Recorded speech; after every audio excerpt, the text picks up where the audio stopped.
So a warm welcome to everyone this evening. Welcome to this Mind and Life Europe talk. This is part of the MLE Friends series, specifically for our MLE Friends community. And this is really a virtual platform for some of the latest research and experience from our prominent association members in the fields of neuroscience, philosophy, and the contemplative traditions.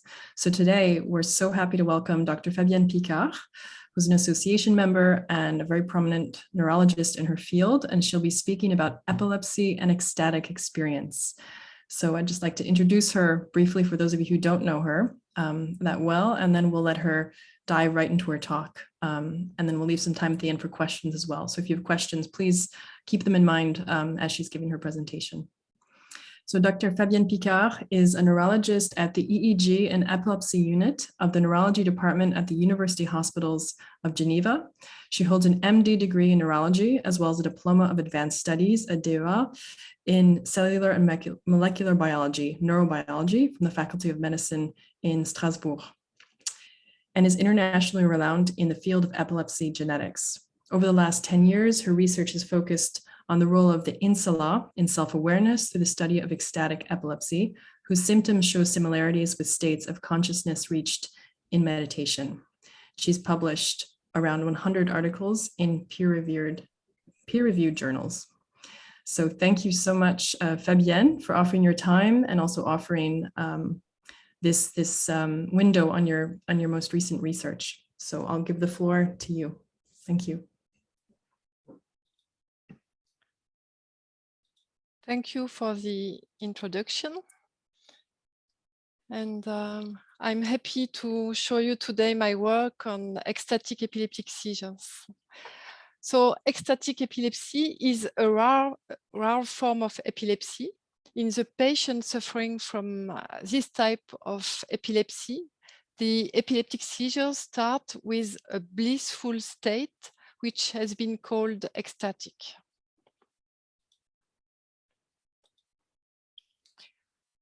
Actually, what we call an ecstatic state is similar to a state which has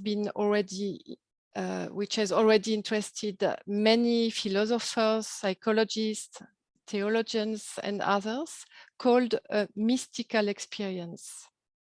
The American psychologist William James defined this state through the four following characteristics: ineffability. Indeed, a mystical experience defies expression, and words cannot fully relate it to other people. It must be experienced directly to be fully understood. The second is a noetic quality, with a state of knowledge or insight into depths of truth, unplumbed by discursive intellect. People can talk about illumination, enlightenment, or revelation. In these experiences, consciousness expands to include items usually filtered or hidden. And awareness increases to include more external and internal information. The boundary between self and environment seems to dissipate.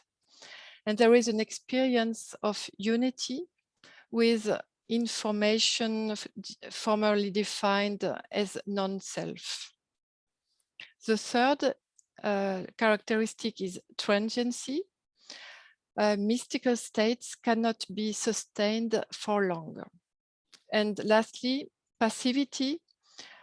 Although the oncoming of mystical states may be facilitated by voluntary operations, as by fixing attention, the mystical state feels as if the will was in abeyance.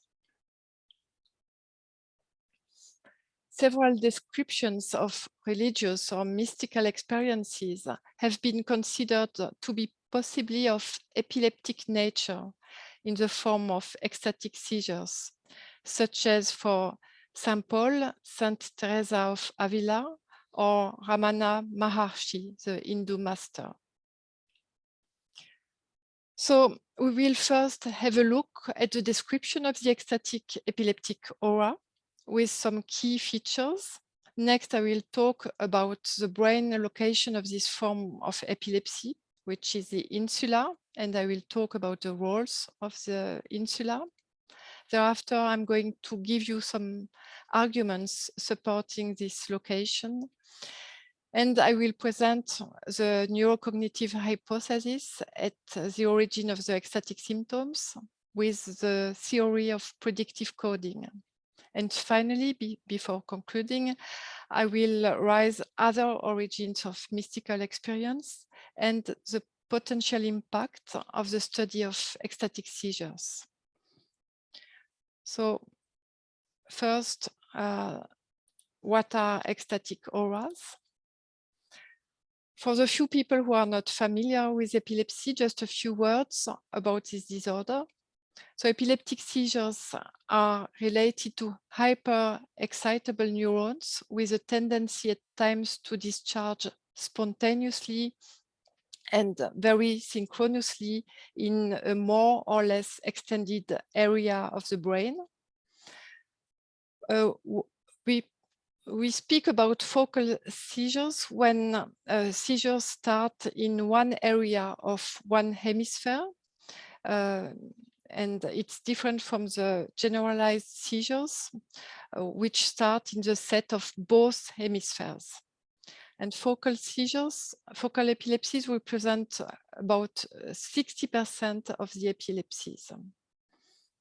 We call an aura the first part of a seizure when it is felt only by the patient and not perceived by witnesses, not perceived by other people. For instance, it can be a feeling of fear ascending from the stomach, or an intense déjà vu feeling, or a lot of many different sensations. It is important to know that a seizure is a dynamic process, as the epileptic discharge may progressively spread, possibly through the whole brain, giving rise to an alteration of consciousness and sometimes secondarily to convulsions. The epileptic zone is the area in the brain where the discharge starts, while the symptomatic zone is the region in the brain which is responsible for the first symptoms, as sometimes the epileptic zone does not produce any clinical symptoms, depending on the location. The first description of ecstatic seizures dates from Dostoevsky. He used the descriptions of his own seizures in his letters to friends and for characters of his novels, such as Prince Mishkin in the novel The Idiot. Here are some excerpts of descriptions of the ecstatic aura, an ultimate state of harmonious beauty, one that procures an incredible, hitherto unsuspected feeling of bliss, measure, appeasement, and understanding of the supreme principle of life. So up to now, around 60 cases have been described in the medical literature, mostly as reports of single cases. But this form of epilepsy is very likely underestimated because people are often reluctant to speak about the ecstatic symptoms.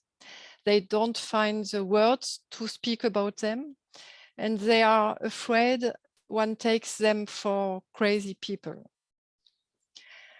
Up to several years ago, ecstatic seizures were suspected to involve the temporal lobe that you can see in blue on this sagittal view of the brain.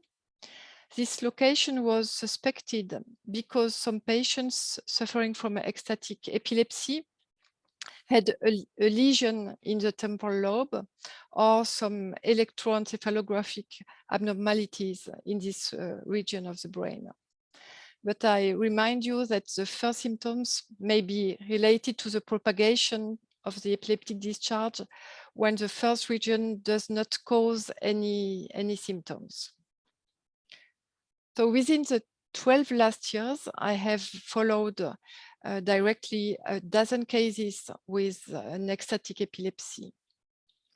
The common features of the ecstatic aura I could bring out was a sense of physical well-being, an intense positive effect, and a feeling of heightened self-awareness and heightened vividness of the environment, with a sensation of mental clarity, enlightenment, or revelation.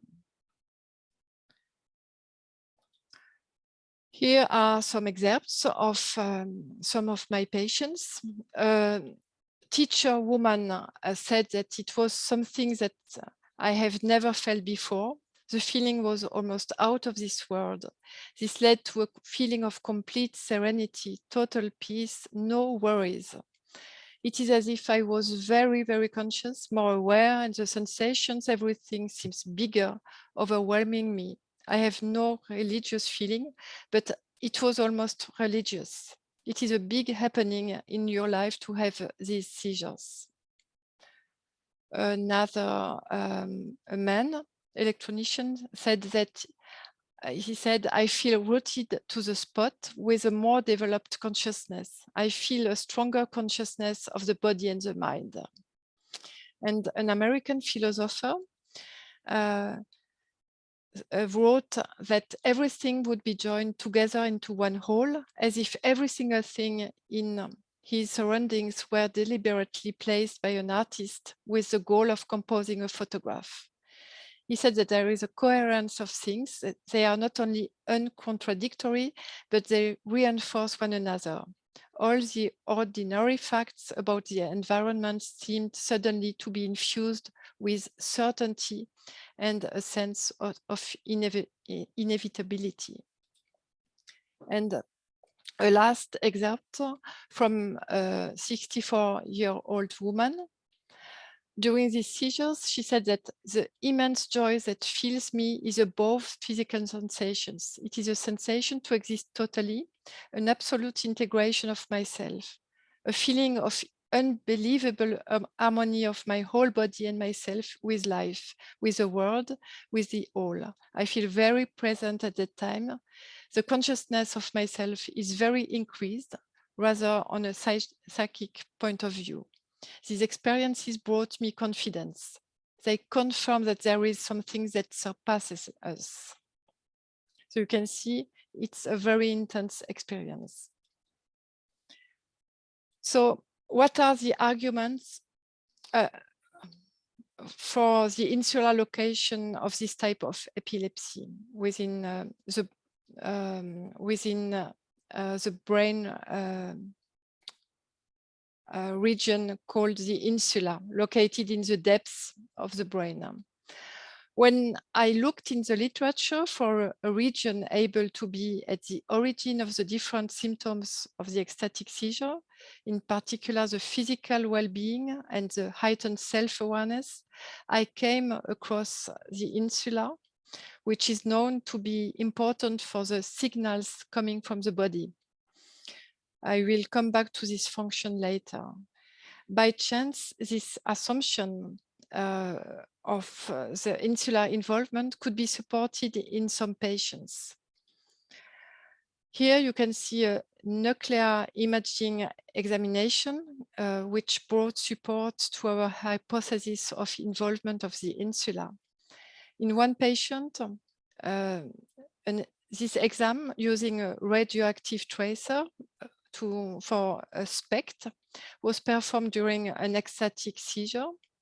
These are axial slices from the front to the back, and here coronal slices from top to bottom.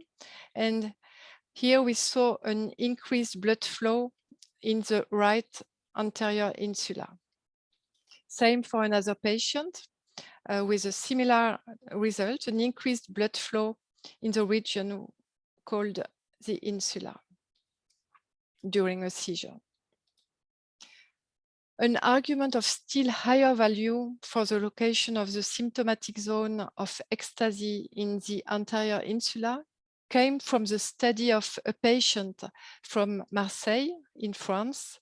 She had an ecstatic epilepsy, which was drug resistant, and she had a pre-surgical evaluation of her epilepsy.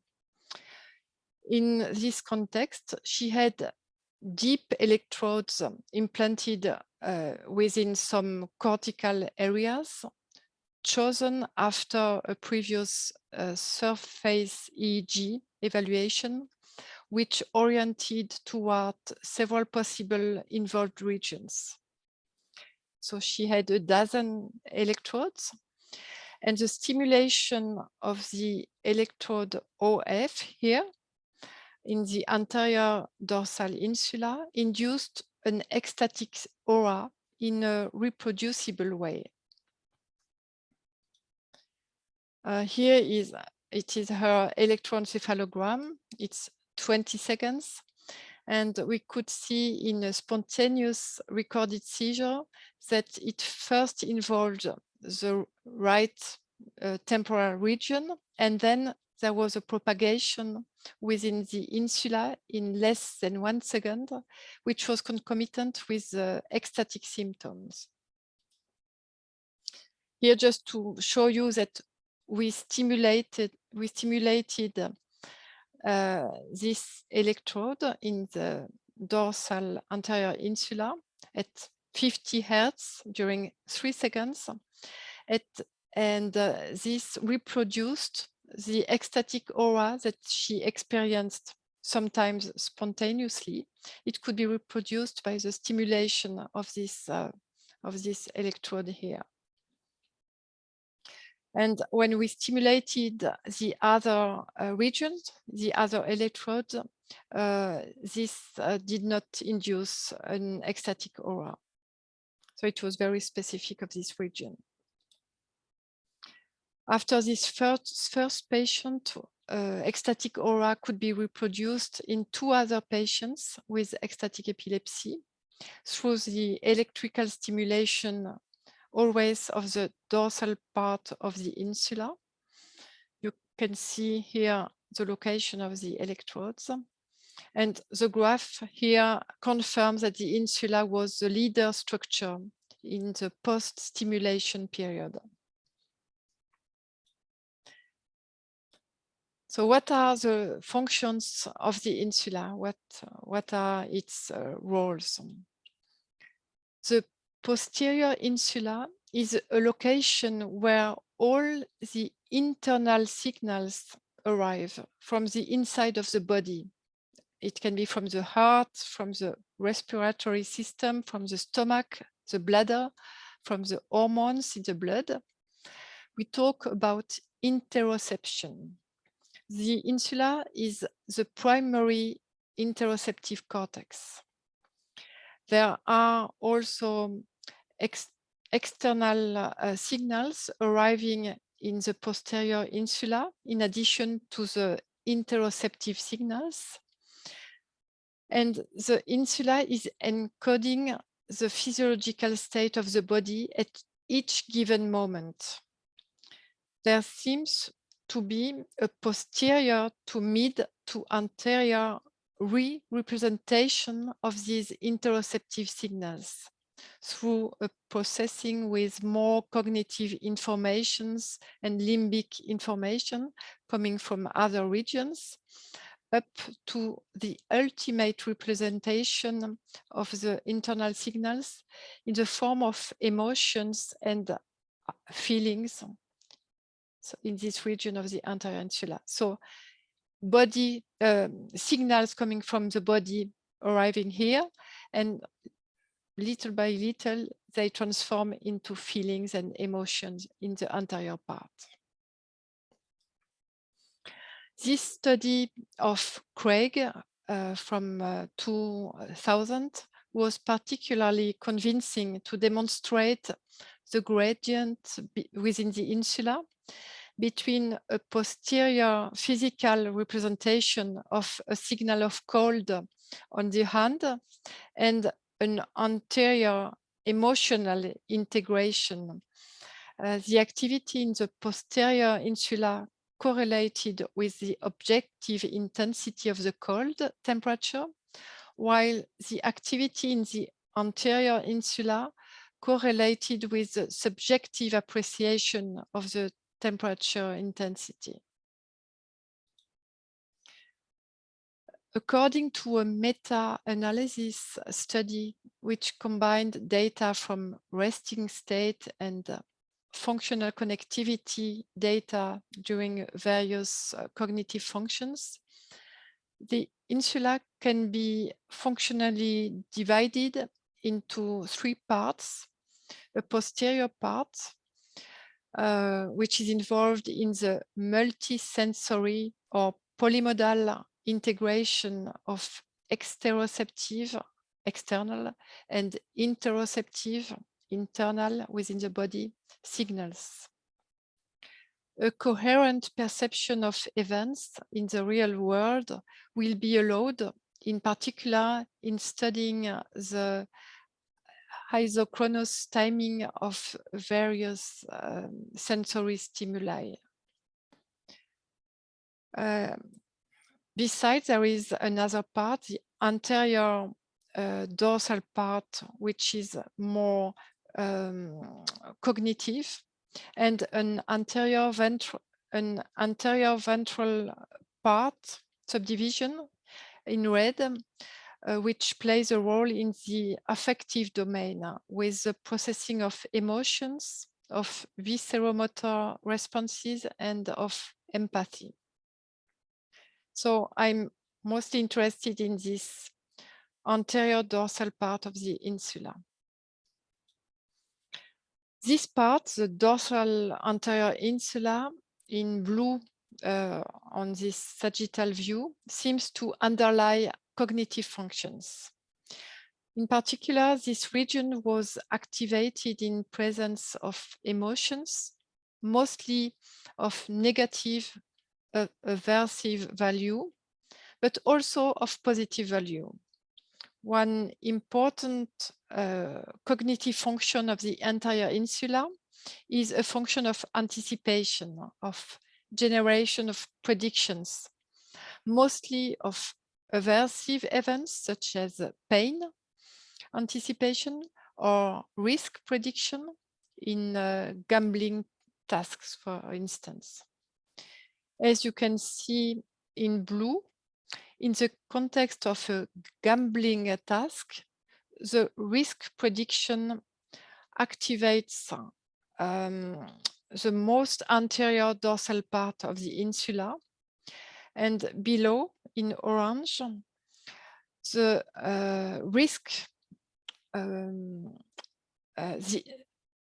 the prediction error activates this part of the insula. So prediction above and prediction error below. I will talk more about this predictive coding later.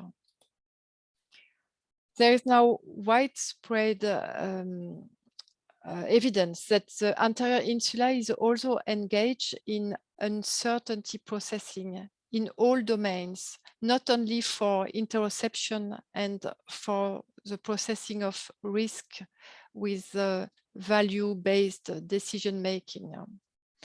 In 2009, Tanya Singer and her collaborators proposed a model in which the anterior insula integrates internal and external signals with computations about their uncertainty, expressed as a feeling state.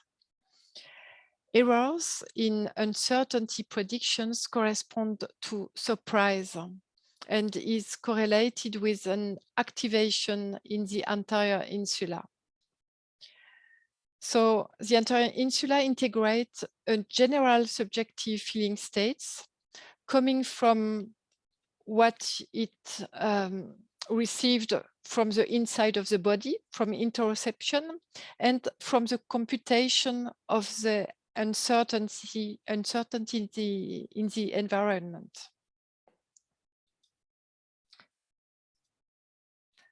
How could we explain the ecstatic symptoms? Giuseppe Pagnoni already told you about the theory of predictive coding. I will explain again.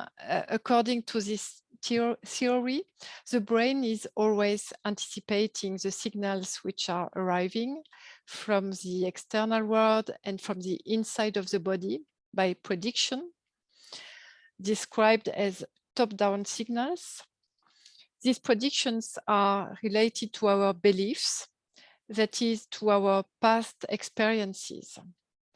When the real incoming signal arrives, so when the bottom-up outcome is received, the prediction and the real signal are compared, and the difference gives rise to the production of a prediction error, which will then allow to update the next prediction, with the aim of having the future predictions the closest possible to the real signals which are arriving, in order to avoid surprise and to minimize energetic expenditure.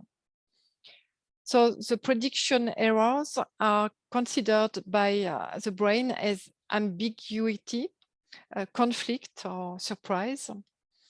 And the brain doesn't like prediction errors. Predictions occur at any level in all the regions of the brain for perceptions of the external world and of the physiological state of the body. And the interpretation of the external world depends on the selection of the predictions best fitting together. This is a very simplified figure of the message passing between the hierarchical levels. The sensory input arrives first at low levels and is met with prior expectations. For instance, in the lowest cortical region, there is a vision of a noise. At the same time, there is a prediction that this noise belongs to a face in a higher cortical level. And at the same time, there is another prediction that the head is attached to a body at a still higher order cortex. And perceptual inference is determined in multiple layers of the hierarchy simultaneously and builds up a structured representation of the world. For interoception, so the perception of the physiological state of the body, the comparison between the predictions and the real incoming signals occurs in the insula. So the insula is constantly planning the physiological state of the body and produces a prediction error when the real signal arrives. Very interestingly, it seems that the emotions and the self-consciousness are actually the result of the succession of the interoceptive predictions rather than the succession of the real incoming signals. Finally, how can we explain the symptoms of the ecstatic seizures? During a seizure, there is a hyperactivity, a hypersynchrony, when the anterior insula is the location of an epileptic discharge, this hyperactivity occurs within the insula. And given the role of comparator of the insula between the predictions and the real incoming signals for the interoceptive field, this excessive synchrony within the insula will prevent it from reaching the minimal level of differentiation and complexity, which is necessary to the encoding of predictions and to the generation of the prediction errors. So the insula would not be able anymore to produce any interoceptive prediction errors. The insula then will mimic a state of absence of prediction errors, absence of surprise, of ambiguity in the feeling of the body, and then in the emotions. This would be equivalent to a perfect prediction of the physiological state of the body, which is something that never occurs usually. So the sensory input becomes the real driver of the experience. It is not anymore filtered by the predictions.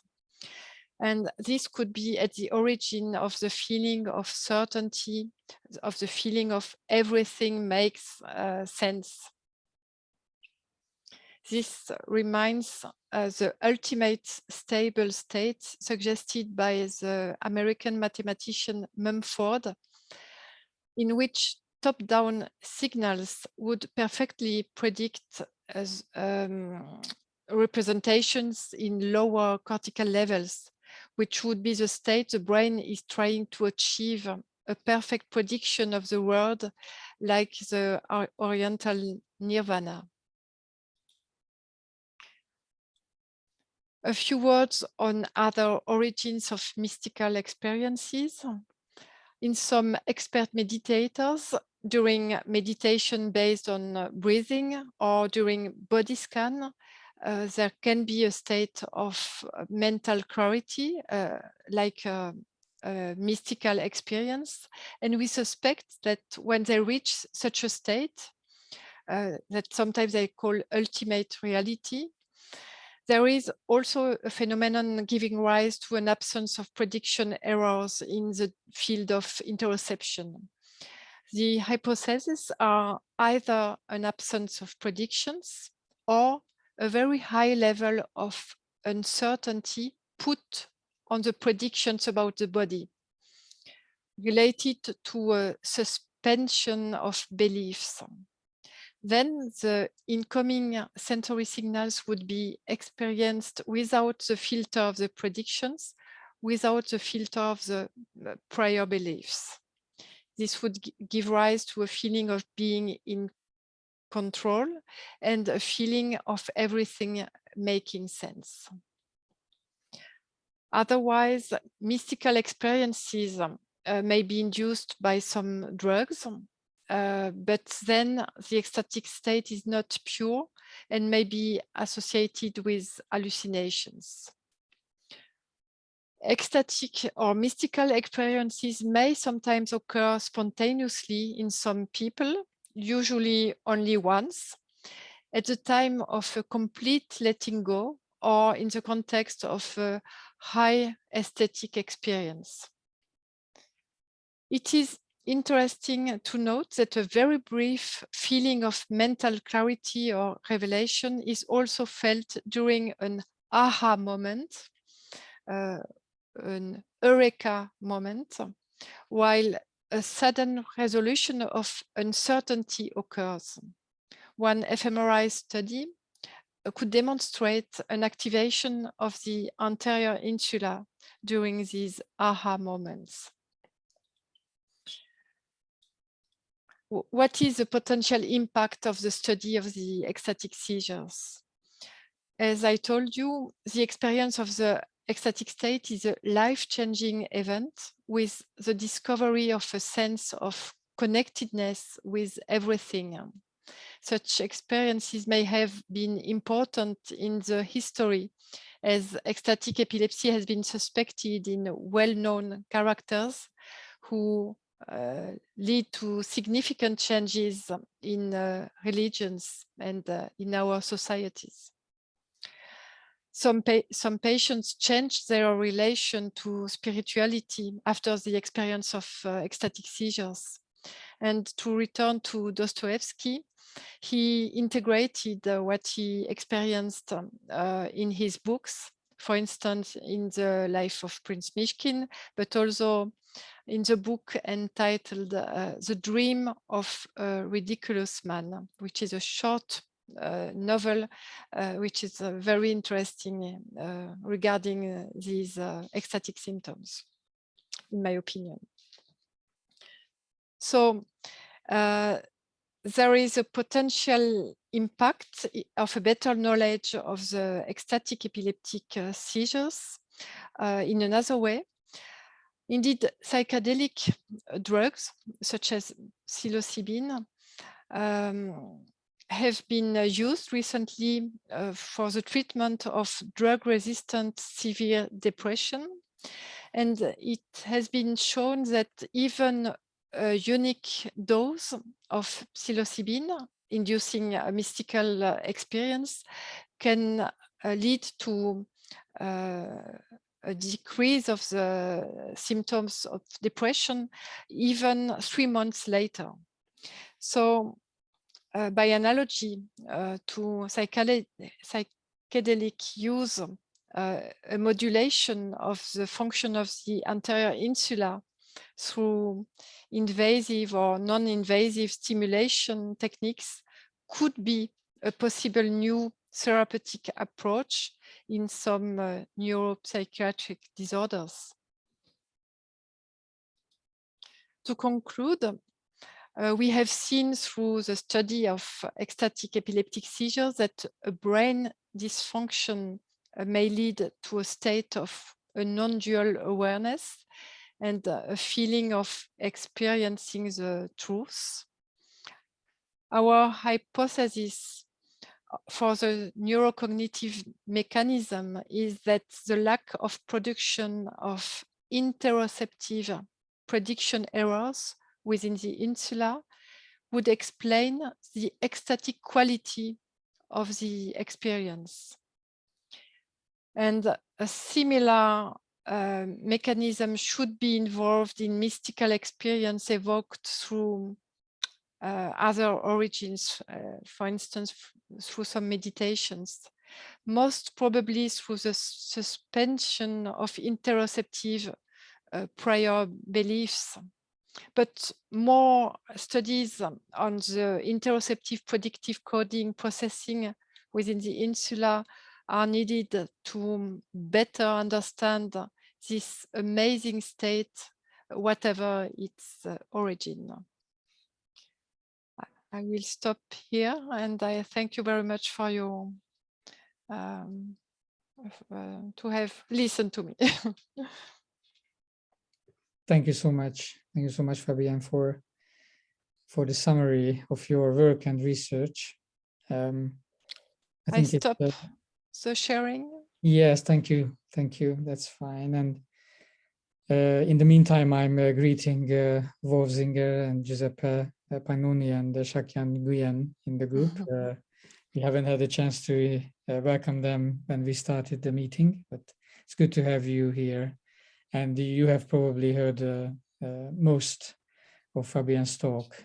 And I'm turning to you all here to have a discussion and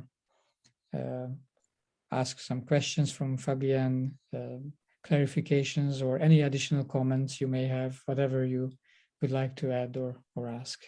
Now we have time for that. So we would like to start. And I would also like to greet Venerable Barry Curzin Videmi over there. It's good to see you there.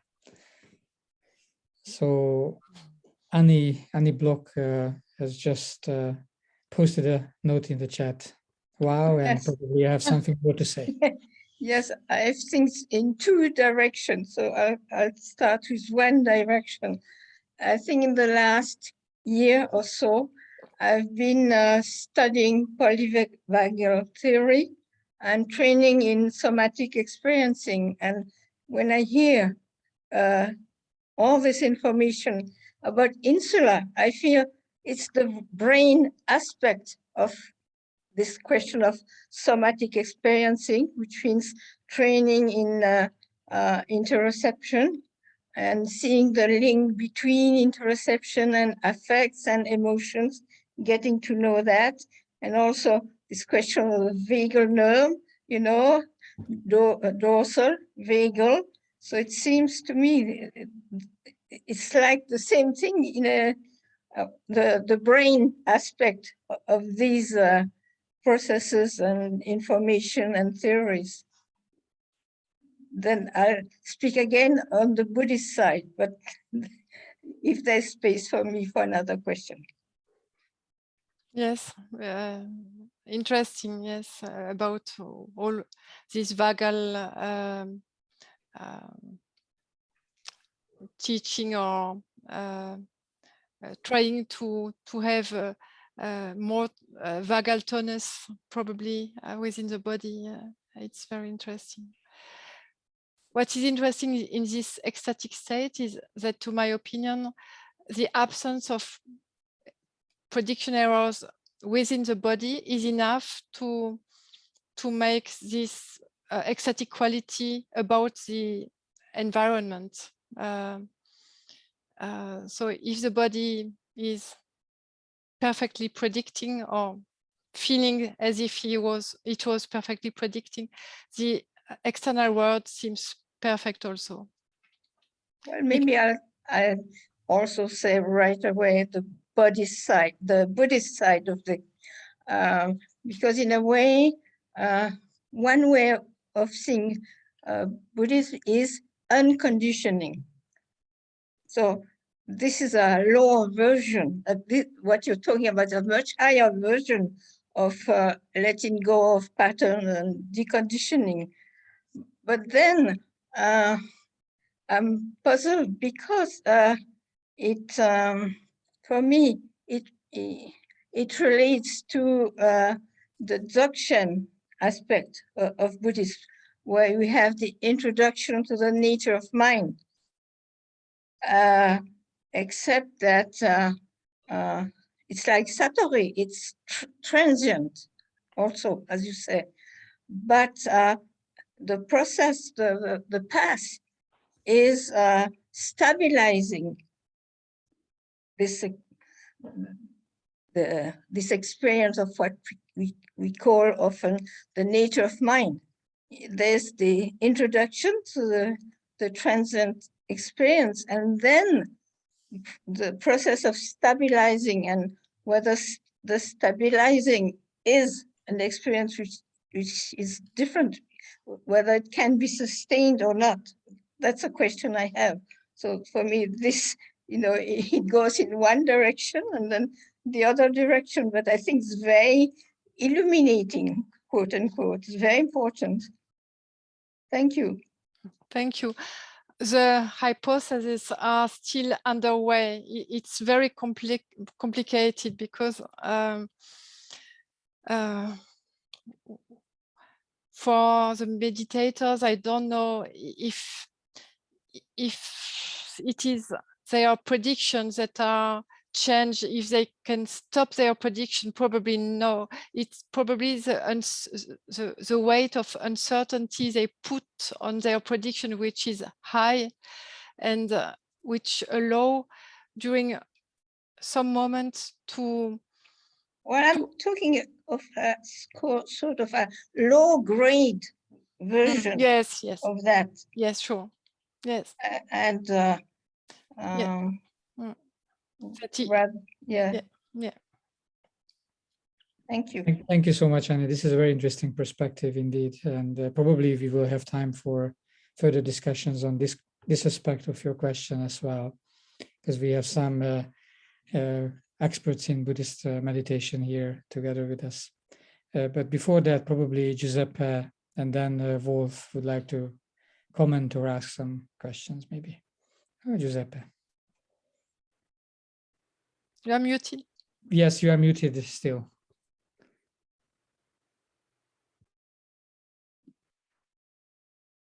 Still muted. Maybe we can't hear you still. Maybe we can you can try write and go forward with Wolf first, and then maybe you can sort it out in the meantime. So Wolf. Depending on whether you can hear me. Yes. Yeah. Okay, thank you, Fabienne, for this magnificent talk. Wonderful. Good news. There is recent evidence from other sensory systems, visual system, auditory system, that whenever neuronal populations engage in highly synchronous activity, like gamma oscillations or beta oscillations, this always occurs when there is no prediction error, when what comes in, when the sensory evidence matches perfectly well the internal priors. This is very recent evidence, contrary to what we had thought before. It's very exciting, but is a direct support of your hypothesis. Wow. And I can provide you with the relevant literature. It's all the last 2-3 years.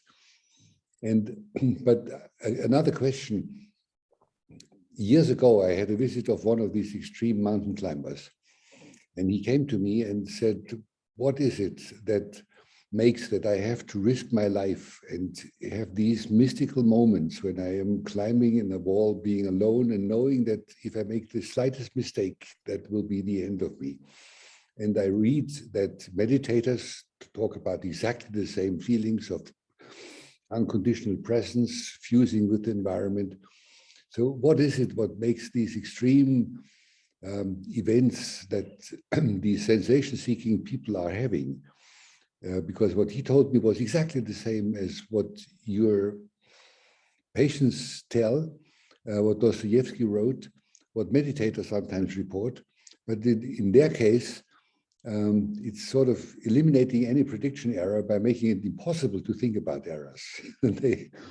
They just have to act and to be precise and not doubt of anything, because otherwise they would not do what they do.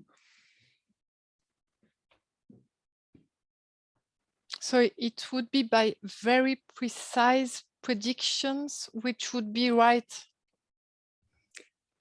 I don't know what it is. They tell me that in situations where they are having maximal stress, when it's really difficult and they clinch to the wall and they have their ice axe in one hand and the crampons on the feet, and they are completely alone and cannot ask anybody for help, this is the moment when they feel just so happy and fusing with nature. And is it just an increase of stress hormones? Is there a theory about it, that in maximum endorphin?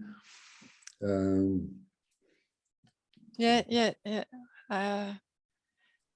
do you think that there is at the same time a letting go, or not at all? It's the opposite.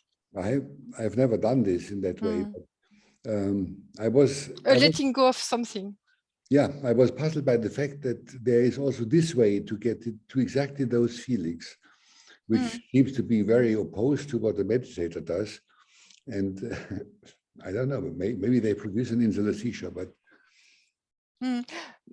maybe it's close to the spontaneous experiences related to a complete letting go, and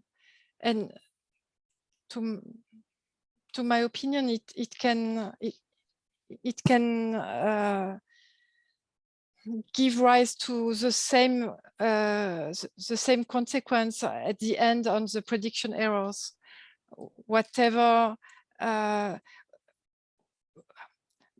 reducing predictions, by increasing uncertainty, or maybe by not changing the learning when there are some little errors. But interesting, I don't know if it's related to stress hormones in this context. Endorphins. I mean, endorphins probably people who more. get morphine, they also report something similar of not so ecstatic, but extreme well-being.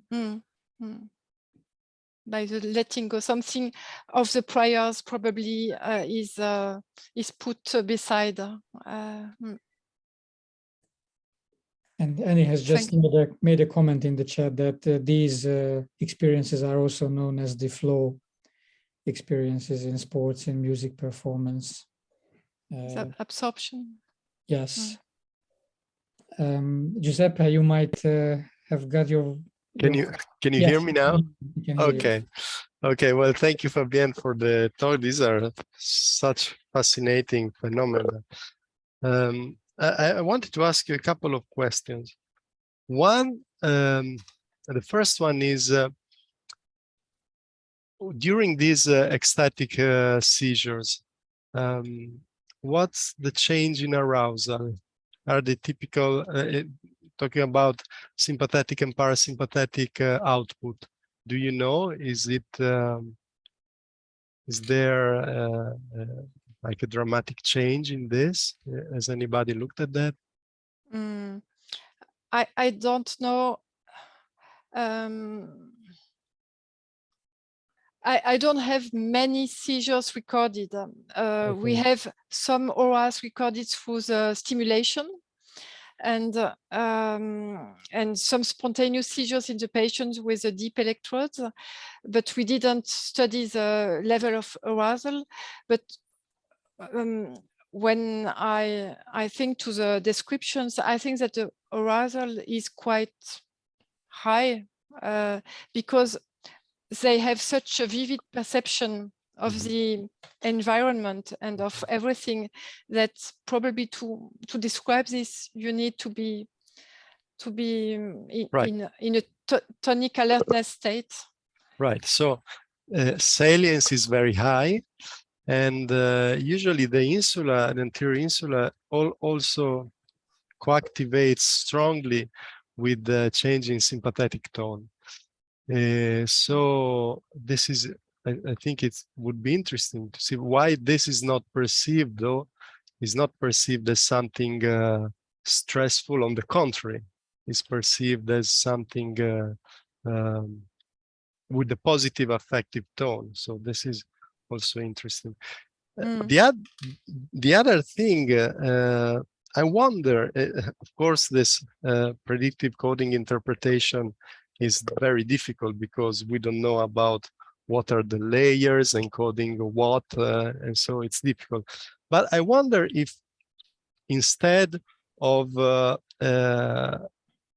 vanishing prediction error during the seizures, what happens is there is really a kind of suspension of beliefs, so that basically the confidence in the existing belief landscape are spread, so they are kind of everything is possible. In that sense, then if there is an incoming sensory signal, it is quickly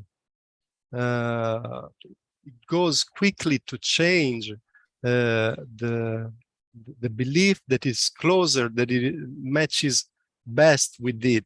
And so there is really a very fast decrease of prediction error after that, because you are in a situation where everything is very malleable. And so when you get an input, it's very easy for the closest thing to match, the closest belief to match the incoming sensory signal.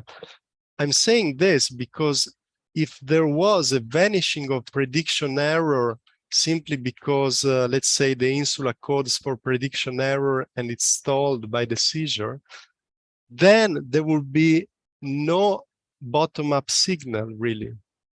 It wouldn't be the case that you would get all the sensory input unfiltered. It would be completely filtered out, and so that would be strange, I think.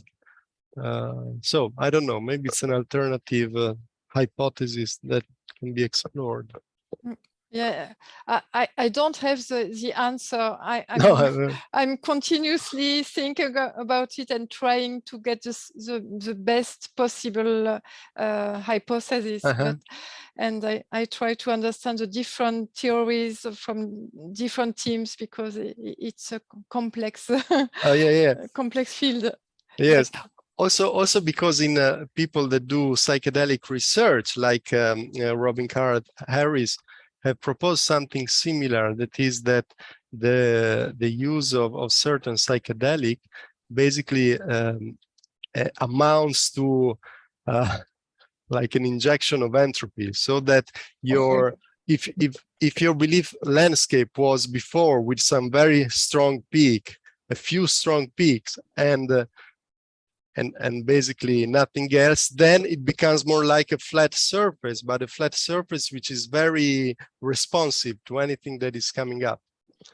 So everything becomes salient, and everything falls into place very quickly. It's not the same place as was dictated by your ingrained beliefs, but your usual one. There are probably new ones, because this flattening of the belief landscape has given more citizenship to beliefs that before were not even considered. So at least probably the beliefs are very low. I'm sure very low, but they're more equanimous, let's say. The assigning of confidence among all the potential beliefs is more equanimous. It's more equitable. I don't know what is the word. Thank you. Thank you.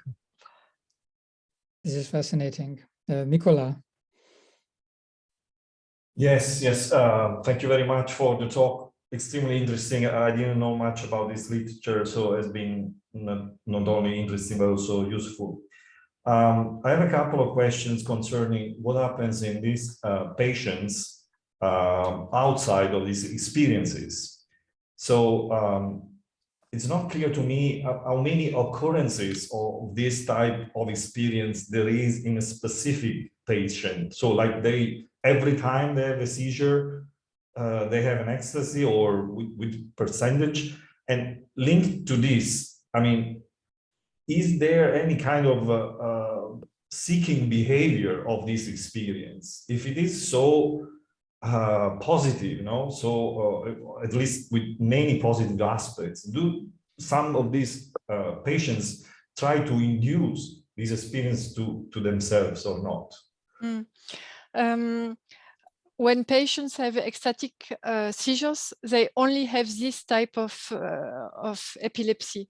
So they can have sometimes only the beginning, the ecstatic aura, and in some other seizures, it goes toward a convulsion, but they just have ecstatic epilepsy. There are not many, maybe less than 1% of patients with focal epilepsies, but they have only this kind of seizures because it comes from the same small area of the brain, probably, and it gives rise to the same symptoms for all their seizures. It's always stereotyped in any given patient.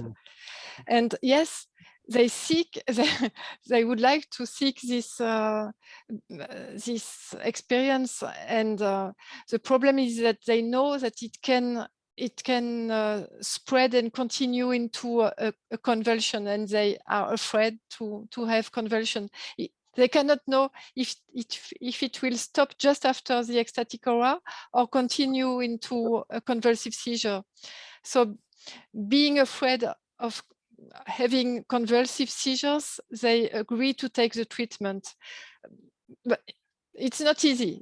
Some of them don't want to take a treatment because it's so great for them to live this. And some people let me know that there is an American who contacted me recently and said that he so much wants to have again these experiences that he would like to do hypnosis and try to get into the phenomenon. I don't know if it's possible through. I have a project. I don't know if I will get the funding. I will know this in September.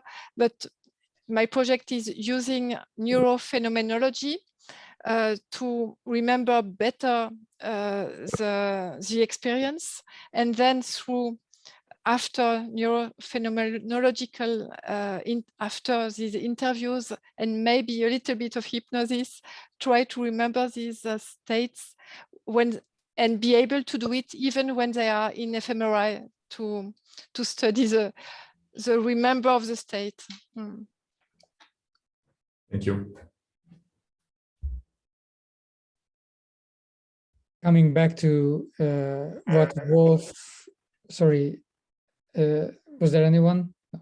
So coming back to what Wolf shared after Fabienne's talk, and that may be related to Giuseppe's question or Giuseppe's comment, it would be really interesting to hear a little bit more about what these recent discoveries in the last 2-3 years are related to the synchronistic activity of neurons that you mentioned, Wolf, because that may indeed underline the hypothesis that that Fabienne is investigating. So it would be great to know more about that, and maybe there is a way to share those more recent studies with Fabienne. Mm. Because I think both the Buddhist and the belief system aspects that Giuseppe was mentioning could be interesting in exploring this hypothesis further. There is a Bruce, discussion. you put something in the chat. Do you want to elaborate that? Mm-hmm. It's a long note. So you want to maybe say something? Can't hear you yet. We still can't hear you, Bruce. Maybe he has problem Yeah. with this. And I can read it. Imaging and lesion evidence indicates that anterior insular cortex has a central role in interoceptive, emotional, and social awareness and cognition in humans, based on Craig papers. Neuropathological evidence suggests that phoneconomoneurons in the ventral portion of anterior insula take part in that role. Phoneconomoneurons are larger neurons which are concentrated in the anterior insula. Craig suggested that the evolution of the homeostatic integration of all neural activity in the insula is driven by the increasing proportion of blood flow that is used by the brain, as measured by fMRI, 25% in adults and 60% in infants. High concentration of phoneconomoneurons are peculiar to the anterior insula and anterior cingulate cortex of mammals with complex social organization, humans, chimpanzees, elephants, dolphins, and whales. The ends are selectively depleted in conditions characterized by impaired interoception and emotion. I wonder if the organization of the phoneconomoneurons is a future research direction. Can you hear me now? yes, now yes. we can hear you, Bruce. I'm so sorry. My computer, for some reason, allowed the speaker to work, but not the microphone. You've read a very complex thing. I hope to make a slight introduction to it beforehand. First of all, I wanted to thank you very much for your very interesting talk. I think you've had a very difficult job, much like Francisco Varela, in trying to combine neurophenomenology, both from the point of view of taking a first-person history and carrying out third-person studies. I can see where your neuroscience has come from. You've been fortunate enough and written papers with Bud Craig, who unfortunately is a contemporary of mine, and also Carl Friston. And I can see how that has influenced your thinking. We've had some discussion already on, well, Friston's views on free energy, active inference, leading to the prospective processing. And at ESRI there back in 2018, we had Amel Seth speak, so we had quite an opportunity to talk about that. certainly the work that you're doing is embodied, and that's the interoceptive aspect of it. There would be some debate, which I think Gabor would be familiar with, going on at the moment as to exactly where active inference and inaction meet as theories, and that's probably not a debate to go into here unless Gabor wants to mention some of the discussion in that area. But the inactive addition to the embodied processing, I think, is important. Interoception obviously leads into the insular in particular, but there is also, and this is where I'm coming to the von Economo neurons. The von Economo neurons are very specialized neurons, specialized for high-speed processing, and are particularly highly concentrated in the anterior insula, the area that you've been studying, and also the anterior cingulate cortex. And it's these connections and the relationship of the insula and the von Economo neurons with the whole area of interoception, emotion, social awareness and cognition that I'm sure is the direction that we need to go if we want to understand these processes, basically bringing in action into the situation. But also utilizing blood flow studies, fMRI, brain blood flow studies with fMRI, to look to see whether it's actually the von Economo neuron networks that we should be looking at. In other words, moving from structural studies of the insula to network studies, to connectivity, as a step towards following basically the path that Francisco Varela moved along from the embodied to the inactive. And since the von Economo neurons are unusual in that they're found only in higher mammals who have complex social organizations, humans, chimpanzees, elephants, dolphins, and whales, and of course the macaque monkeys in which they tend to be studied. I just wonder whether we should be moving slightly away from concentrating on the insula to concentrating on a network of neurons which have a high concentration in the insula and presumably are responsible for the high blood flow there. So I'd just like to have your thoughts. Yes, thank you very much. I agree that we cannot focus only on one structure and that it involves some networks. So if I can record some ecstatic states within an MRI, I'm curious of the whole network which will be involved, even if I think that the insula has a major role within these, probably within the neurocognitive mechanism, but sure. And I was also very interested in von Economo neurons for some time. And I was interested through epilepsy in the nicotinic receptors, and through nuclear imaging, I could show that they are very rich in the insular cortex. And I tried already to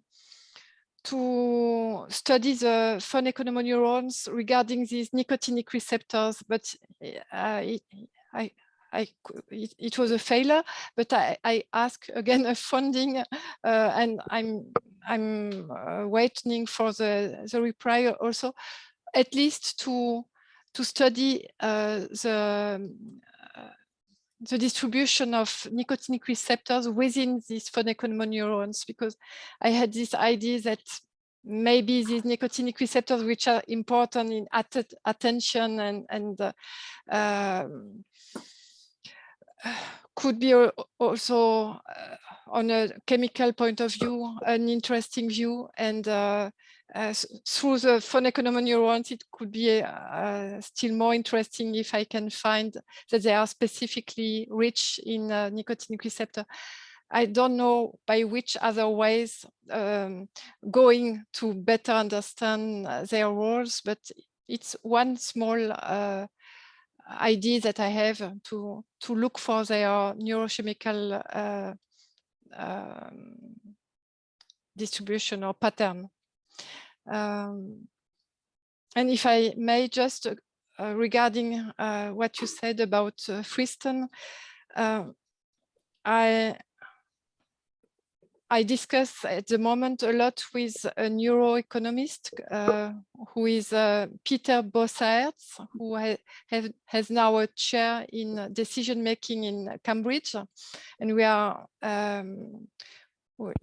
will collaborate on a study regarding the patients with intracerebral electrodes, and I think that his model. I prefer his model, which is a model reference adaptative control rather than the active inference. And for him, this ecstatic state and our hypothesis are better explained by a model which thinks that the aim of the brain is satisfying and not optimizing. So we are trying to use these ecstatic states to show that the brain is not always trying to optimize, but can be very happy and serene and completely happy by satisfaction, by satisfying. It's just a parenthesis about the different way of seeing all these models. So, certainly, yes, I think that might be a very good way forward. As far as the models go, you're in the middle of a fairly heated debate between people like Amal Seth on one side and Evan Thompson, Paolo Di Canio, sorry, not Paolo Di Canio, Ezekiel Di Paolo on the other side. There is an interesting paper which you've probably come across, written by Thompson, Di Paolo and Beer, 2021, it's quite a recent paper, in which they would look to see what the limits of the active inference system is, and that might be quite interesting, might add some points to your discussions with the, I think he was a co-author on your paper, wasn't he? Your neuroeconomist. He's what, excuse me? A co-author on the paper that you wrote on epilepsy and ecstatic experience. Yes. Yes. So one of the co-authors. That's right. It was Marseille and yourself in Geneva, and then he's the third co-author. It's I don't know whether Gabor wants to open up any of that discussion now, on whether it's probably too much to bring in here. You have elaborated the context very beautifully, and I think this is going to be an ongoing discussion between the two camps, as you refer to. Yeah. And there may be alternatives in between that some people are investigating. But I'm turning to Shakya Nguyen now, because he posted an interesting comment in the chat. If you can share your comment live. I'm not sure if you are still here. Maybe we can then. Ah, yeah. Yes. Shakya? Yes, hi to everyone. Yes, so please. Thank you for having me. So first, I would like to say that I am trying to understand and I'm still learning a lot. So pardon me if I say irrelevant things or things that doesn't make that much sense. I made just a commentary from the Buddhist side because I saw a reference to, with a question mark, from the presentation of Madame Fabienne Picard about ultimate reality. And I come from the Buddhist side. The thing is, for the Buddhist, ultimate reality is a very deep object of meditation, and that is not easily reached. And in between, in order to get there, there are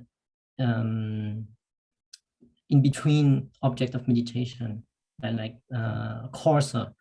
So, and I made the comment that the first point is for a sentient being, or human in this case, to experience both ultimate reality, ultimate truth, and the non-ultimate truth, like, for example, our everyday life, in one instance of mind, that is impossible. And this is actually what makes what is called obstacle to omniscience, obstacle to Buddhahood. And so just by intuition, those who have had this experience of feeling one with everything and of ecstasy, for me wouldn't be enough to be qualified as experiencing ultimate reality. Of course, we can debate and argue on that, but from my biased standpoint, I would say this is my opinion, because you can experience different types of reality that are not ultimate. They are in between. They are still relative. For instance, impermanence, which is a truth, cause and effect, etc., etc. Now, the second point I was making was about the activity of the mind, because in standard Buddhist way of, philosophy, we divide the meditation process with the subject and object of meditation, and the mind which meditate, which relate more to the activity, right? So there are there are many ways of understanding it, but to put it simply, there's one activity of the mind which is more about abiding, so absorption, and the other one is more about investigating, so to say. And well, I'm sorry for my understanding of prediction error.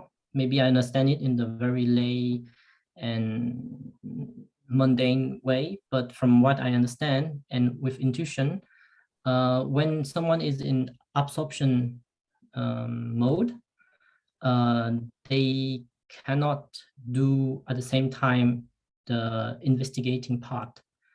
So that's why talking about prediction errors, because there's no prediction involved, wouldn't fit that type of meditation. It's just a remark,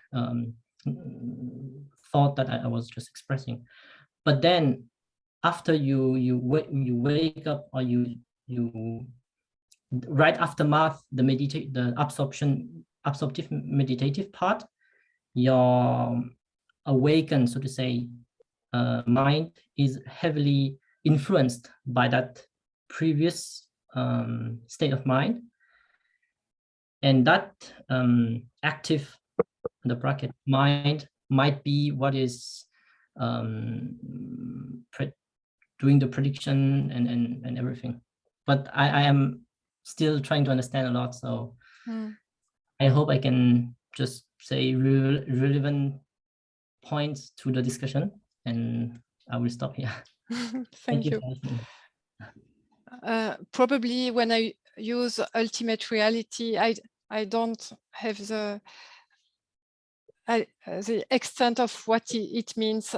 It was I use it maybe it's a misuse to, but I know that some people that it can be a part of an ultimate reality, but it's not the whole. I'm sure you're right.